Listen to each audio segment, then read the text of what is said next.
Hello, this is Caravan RV Travel Company. My name is Constantine. A motorhome based on the Volkswagen Eriba 600 minivan.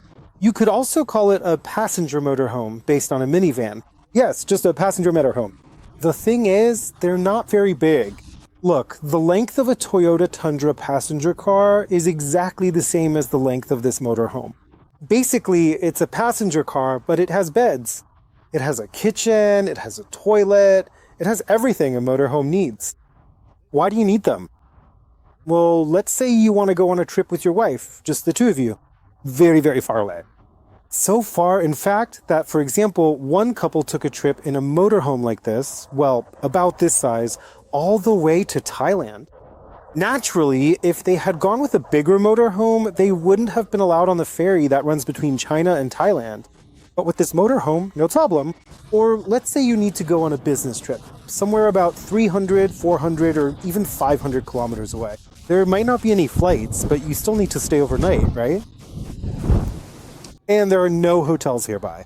That's where this motorhome is just perfect. You can use it in everyday life too. This motorhome is perfect because it is essentially like a car. But now let's talk about this motorhome in more detail. Volkswagen Eriba 600. The name contains two words, Eriba and Volkswagen. Eriba is one of the divisions of Hymer. Hymer began producing motorhomes back in 1923, more than 100 years ago. In Germany, it is considered the leader in the production of motorhomes. Maybe that's true, but only in Germany. Let's take a closer look at this motorhome. This is a new model. It's a new model for the 2024 model year, and this motorhome is a 2026 model year. So it has a transverse bed and a new curtain system. Well, let's take a look. Let's pull out this curtain. At first glance, it seems very, very fragile, but on second thought, I don't know. Yeah, well, that's how it closes. You probably shouldn't lean on it here because you could somehow deform it. It's actually a bit scary.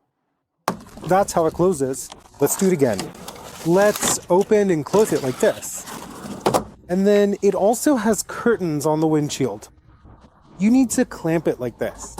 And along these special rails right here. This curtain slides in. Over there and there. Well, basically you can close everything up. And your motorhome turns into this kind of private closed-off space. And no one can peek in to see what's going on inside. Honestly, you know what I don't like about European motorhomes and what I do like about American ones? In America, there's no such thing as an extra option. And options. An American motorhome comes fully equipped with everything you need. If you ask an American if they want any extra options, they'll ask, what, am I building this myself? And then they'll turn around and leave. But in Europe, any motorhome is sold with the bare minimum of options, just to show a nice picture of how cheap it is. And then when you come in, they start asking if you need this or that, do you need air conditioning? And in the end, the price goes up a lot. That's what I don't like about European motorhomes. For example, this motorhome has leather seats. That's an extra option. Yes, of course, the texture is nice, everything looks great, everything's wonderful. But by default, there's no leather. Well, in this motorhome, there is. In Europe, climate control is considered an extra option. How is that even possible? How can climate control be considered an extra option? But still, this motorhome has climate control, and for this extra, of course you have to pay for this extra option. Moving on. Air conditioner. Of course, you can install an air conditioner here, either in this spot or over there. I mean, the air conditioner for the living module. Just imagine the situation. In summer, the temperature is 35, even 40 degrees Celsius. This summer on the Black Sea, the temperature reached up to 42 degrees. And you don't have an air conditioner? Of course, the car has its own air conditioner, but you can't just keep the engine running all the time just for that. That little car air conditioner only works for the driver and the front passenger while you're driving. And there's another downside. Let me tell you about this downside and show you how to deal with it. Just imagine the temperature outside. It's 35 degrees, it's summer, it's hot, you're traveling with your wife or your girlfriend, you've got a living module air conditioner installed. Everything's fine, you have it. But since you don't have 220 volts while driving, and there's no generator like in American RVs, you have to rely completely on the car's air conditioner. As a result, your back ends up soaked with sweat. That's a downside of European motorhomes. So how do you solve that?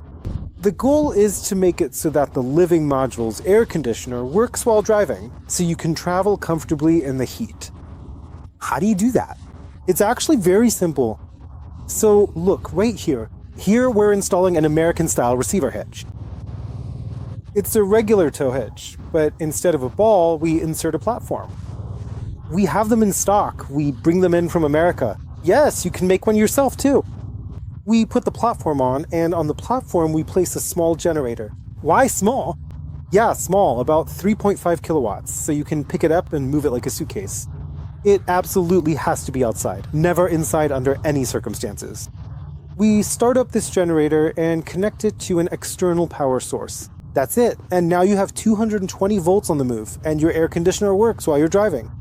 It's all very simple. Our service center can do this for you. Of course, traveling without an air conditioner in the living module is really tough. According to European regulations, it has adaptive cruise control, sign recognition, and pedestrian detection, both in the front and the back. Basically, all of this is included. It's all a standard option, because in Europe, it's required by law. You definitely need to check when you're ordering a motorhome whether it includes.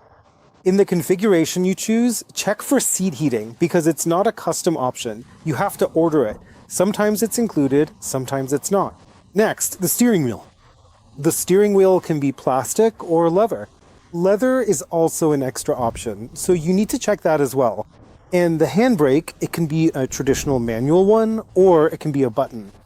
Also, when you're ordering a motorhome, you need to check what kind of parking brake it has, manual or electronic. If I had the standard configuration, I would be a bit disappointed. But sometimes when you order a motorhome, there just aren't any available with leather seats, a leather steering wheel, and so on. That's actually a good thing. And they'll make you leather seats from any leather you want, even the most expensive, in any color, whatever you like. They'll also wrap the steering wheel in leather. It'll be even better than if you bought it in Germany, straight from the factory. This is the button for draining the gray water. You can drain the gray water without leaving the motorhome. That's the height of comfort. Why does this button even exist? Why do you even hear? The thing is, in Europe, gray water is drained using a single septic tank for the entire campground. That's it. Imagine this hatch, for example. This hatch is for draining rainwater. What does it look like? So there isn't really a hatch, but around the hatch there's a kind of funnel, so that if water hits any part of this funnel, it can drain directly into the septic tank. That's the kind of hole they have for the whole campground in Europe. The motorhome drains up, roughly to this spot. Before, you had to get out, pull something out, unscrew something, and so on. But now you just pull up, press a button, drain it, and that's it. You're good to go. But how does it actually work in practice? Well, imagine you arrive at a campground. You're parked there, relaxing, everything's great, everything's wonderful. And suddenly your gray water tank is full. Well, you're too lazy to drive out somewhere, and there's even a line there. Someone is standing there washing their motorhome and says, "Yeah, man, wait another hour and I'll be done." So you just sit and wait. So what do Europeans do? I have observed this many times. The thing is that this button is not kept open. And when you wash your hands, the water flows directly onto the grass under the motorhome, and it gets absorbed very quickly. Here you can. Just by chance, I noticed how there is a very thin stream when someone washes their hand. Let me remind you what gray water is. This isn't black water. It's not a part of us. It's the water we use to wash our hands, take showers, wash dishes, and so on. So this very thin stream keeps flowing. But the guy supposedly forgot to close this valve. It keeps running. You go up to him and say, "Dude, it's leaking under you." But I sometimes tease them. He says, "Oh yeah, sorry, I made a mistake." Oh, now he runs up and presses that button or turns something there.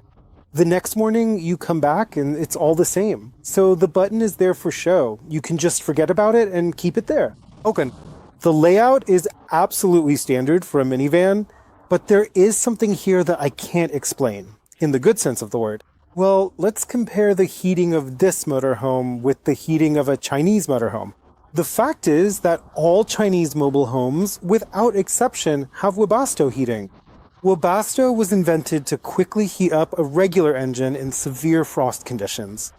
But for some reason, it was adopted for heating the living spaces of vehicles, trucks, and later motorhomes. But the Germans would never allow themselves to do that. I mean, it would be disrespectful to yourself to put a Webasto in a motorhome. How do you tell Webasto apart from a proper heating system?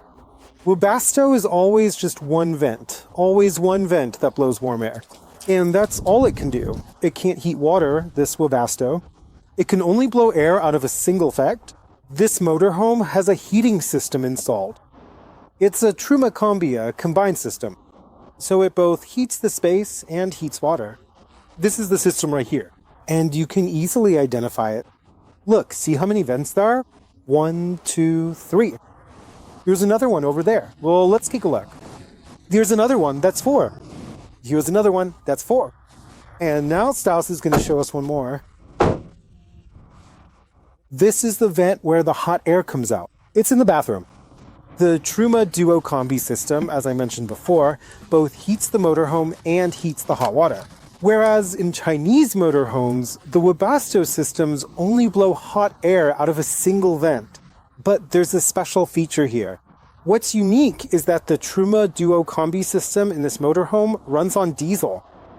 It uses diesel as fuel, and this diesel is taken from the main tank, so it doesn't need gas, but the stove here is gas-powered.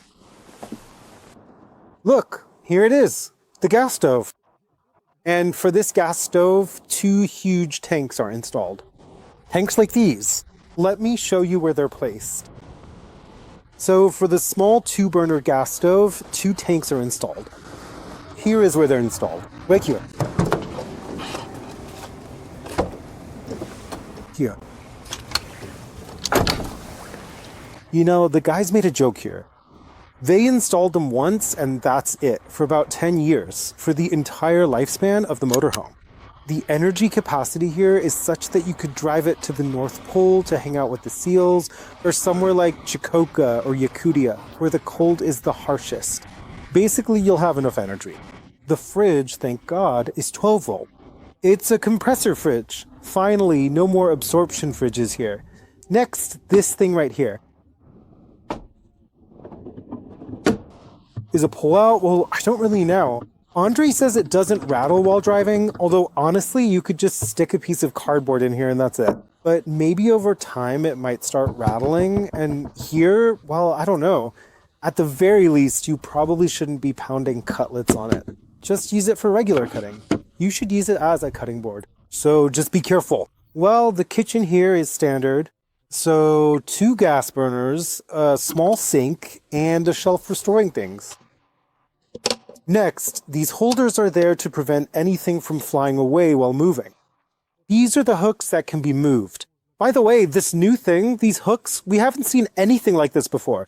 And here's the soft light that illuminates the kitchen. It's clear now because there's little light, and this light helps us. Further, this is it. They finally made a pressurized plumbing system. Previously, all these taps were equipped with buttons. The tap is opened, the button is pressed, the pump turns on, and water flows. You can use any faucet you want here, because the system is exactly the same as the one you have at home. All water is under pressure. Next, the storage spaces are down here.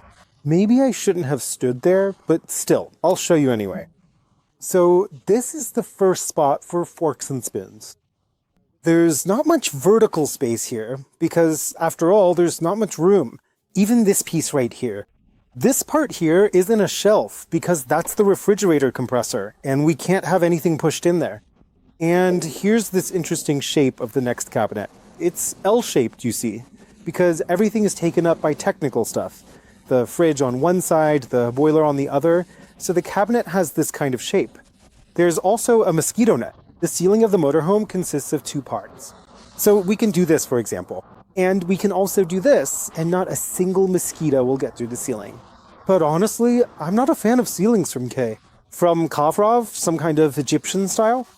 But here in this motorhome, they've installed so-called plastic carpets without any pile. Yeah, so from the outside it looks like a carpet, but in reality there's no pile at all. And all the technical components are hidden in there. Pipes, air ducts, wires. All in all, it's actually pretty nice. In this motorhome, there's a step. What's it for? It's to create storage space. There are 2 of them here. You can put your shoes in here. So you don't end up with a pile of slippers, boots, and sneakers at the entrance. You come in, neatly take off your shoes, put them in here, and close it with this little lid. It's actually pretty nice. The hatch reminds me of the good old hatches and hobby motorhomes from 10 years ago. But like I said, I would have preferred something else. In this spot, there was an air conditioner for the living module, not a hatch. Well, where else would you put it? Right over here, in this direction. First of all, this motorhome can go really fast. I don't know if it can handle that kind of speed. And if it can't, this thing will just break.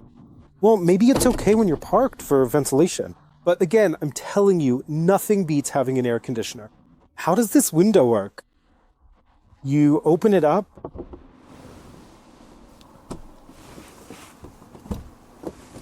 Just like this. And there's a micro switch in there. The moment you open the window, the heating for the whole motorhome shuts off, so you don't waste gas. Besides that, there's also these kinds of blinds. You can close it completely to block out sunlight, or you can close it to keep out insects. How do you turn all this into a dining area? So these seats here, they swivel 180 degrees. You turn this one around and you turn this seat around too. Then we make it significantly bigger. This specific table. First, and then again, second. And that completes the process. You can hold a meeting, throw someone a birthday party, a wedding, and so on. It's perfect for 4 people. By the way, the countertop for cooking is actually pretty big. Imagine we're not celebrating yet. It's not a birthday, not a conference, just the hostess cooking for us. Just picture it. She's got 1, 2, and here 3, 4. Yeah, you could cook not just for 4 people here, but for 100 if you wanted. Look how much space there is for cooking. Now, about storage spaces.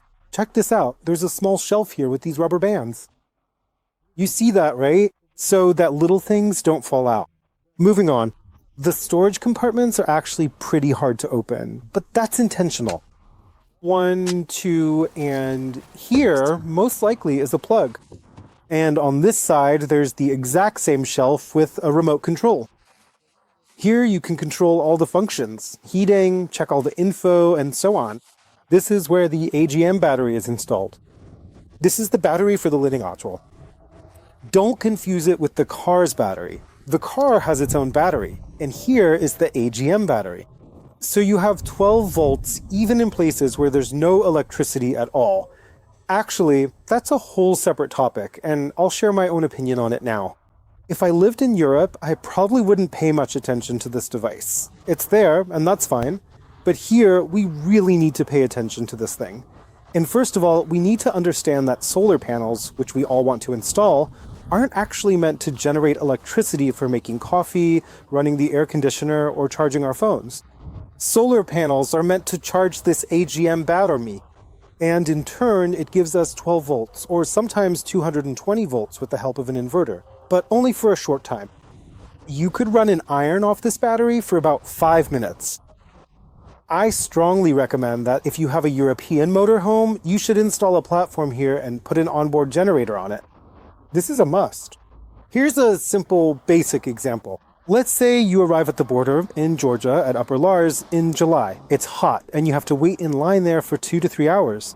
Sometimes you can get through quickly, but most of the time you have to wait 2 to 3 hours.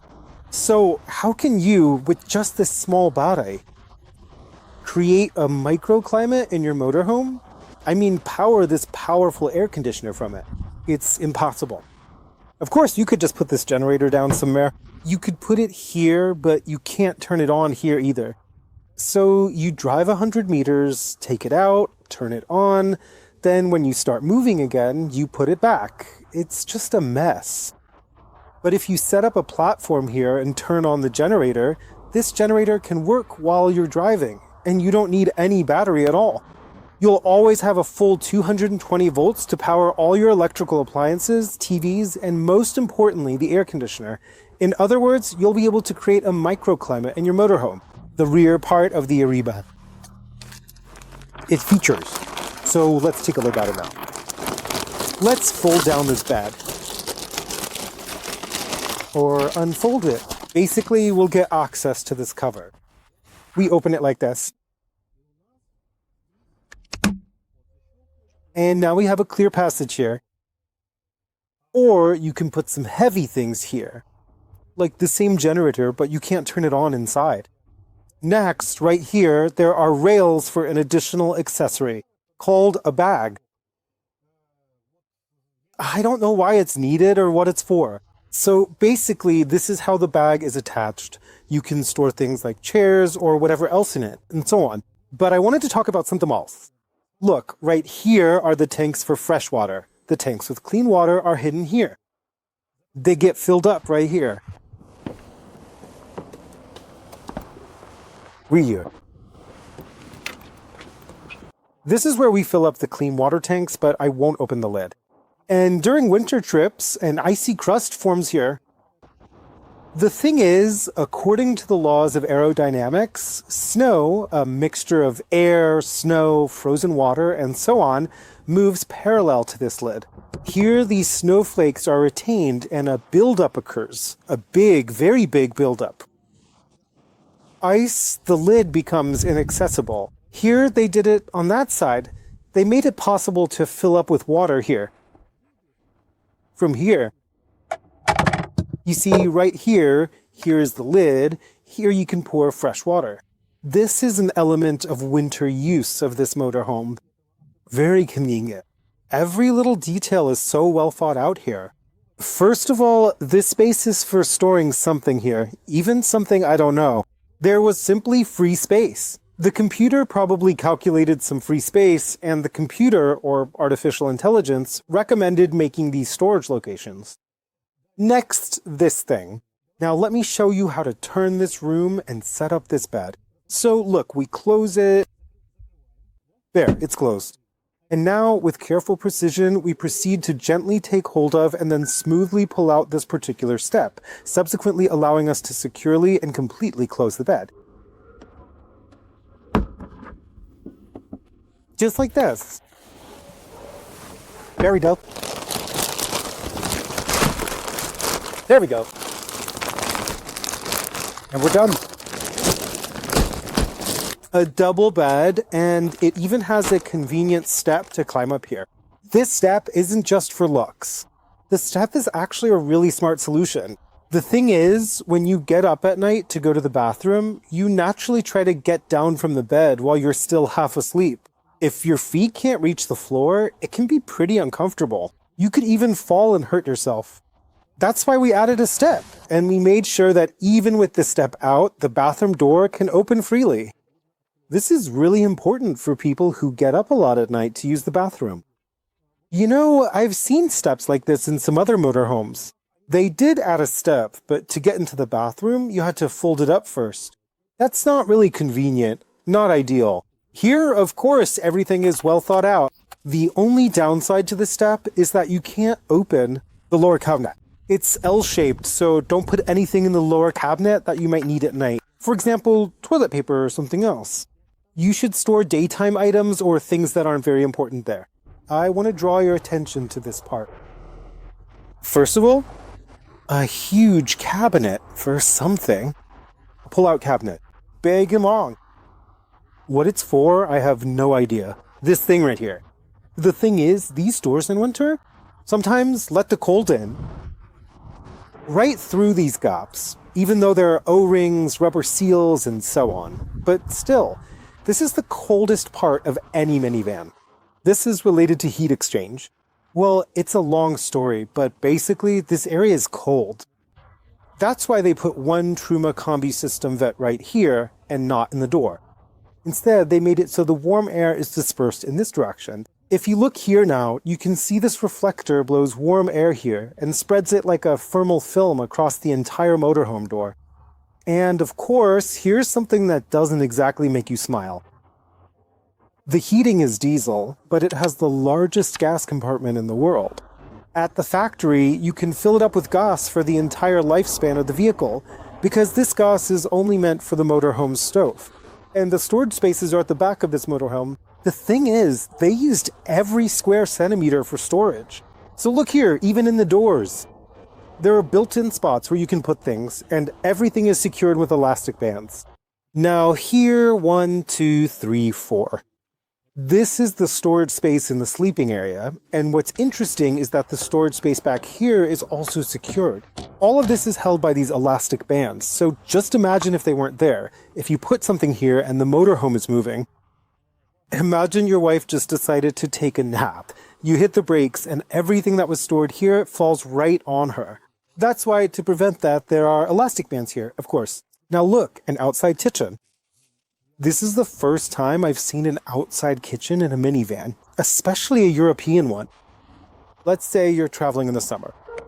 And here you go, a can of beer, a fridge right next to you where you can grab something, put your drinks in, whatever else, and just have a great time relaxing.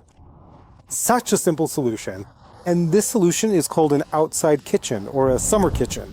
Now, I'll tell you about the bathroom in the Hymer and Eriba motorhomes, and then I'll name the price for this motorhome.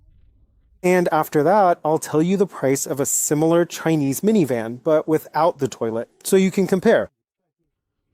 The video review of the Chinese minivan is linked below this video. You have the opportunity to compare. So once again, after I tell you about the bathroom, I'll let you know. The price of this motorhome in Europe and the price of a similar Chinese motorhome in China.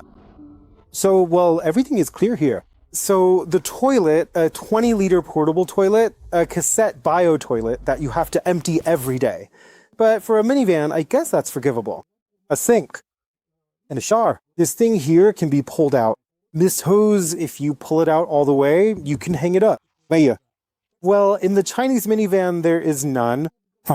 There is a separate pop there. But this motorhome in Germany costs 67,000 euros. Its Chinese counterpart, and a video review of this Chinese counterpart is in the link below this video, costs $38,000. That is, the Chinese equivalent costs half as much as this motorhome. Well, as for which motorhome is better and which is worse, that's for you to decide. Watch the video review of the Chinese motorhome and compare it with the Hymer and Eriba. Our company invites you on an incredibly interesting journey across the USA in motorhomes. You won't just see what others have seen like in a travel cloud. You'll see for yourself what you'll experience next year. Caravanning is above all a tool for visiting interesting places.